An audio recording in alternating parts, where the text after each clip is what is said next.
Imagine this. You wake up one day and realize every choice you've made, your career, your relationships, even your desires, were never truly yours.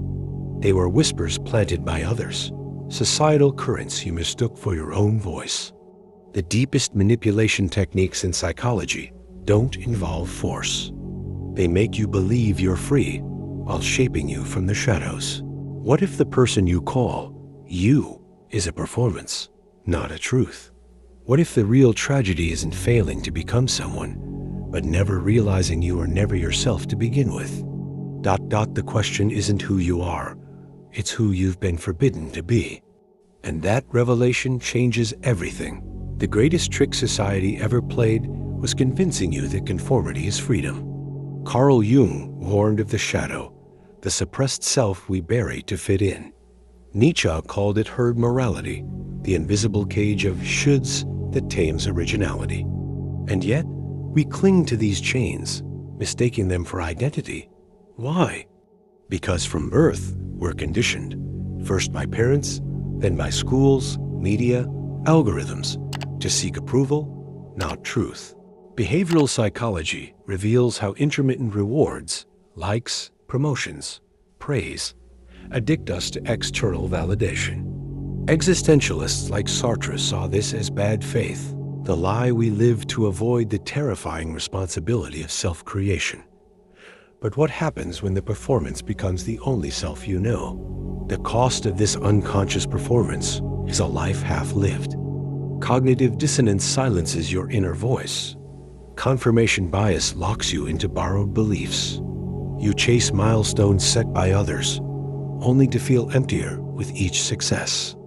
Neurologically, your brain rewires itself to prefer the safety of the familiar, even if it's a prison. Culturally, we've built entire systems on this illusion. Social media commodifies identity, reducing selfhood to curated fragments. Work cultures reward compliance over creativity. Relationships become transactions of expectation, not authenticity. The result? A world of exhausted people, haunted by the unshakable sense that somewhere they lost themselves. But what if the exit was hidden in plain sight? The escape begins with a single act of defiance, questioning everything. Viktor Frankl found freedom in the camps by realizing no one could control his mind, only his reaction. Similarly, your liberation starts when you detach from the scripts handed to you. This is not about rebellion for its own sake, but ruthless self-honesty. Schopenhauer called it the denial of the will, not accepting desires implanted in you. Huxley warned of distraction as control. The antidote is deep, uninterrupted introspection. Start by asking, what would I do if no one were watching? What have I been afraid to admit I want? The path is solitary at first.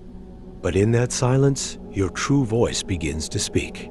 Here is the hidden revelation. You are never broken, only buried. The self you seek is not some distant ideal, but the presence you've been taught to ignore. Nietzsche's Eternal Return asks, would you live this life as you're living it now, on infinite repeat? If the answer twists your gut, that pain is the compass. Authenticity is not a destination. It's the daily act of choosing you over the ghosts of expectation. The art of becoming is not creation, but excavation. Strip away the performances. Beneath them, glinting in the dark, is the self that has been waiting all along.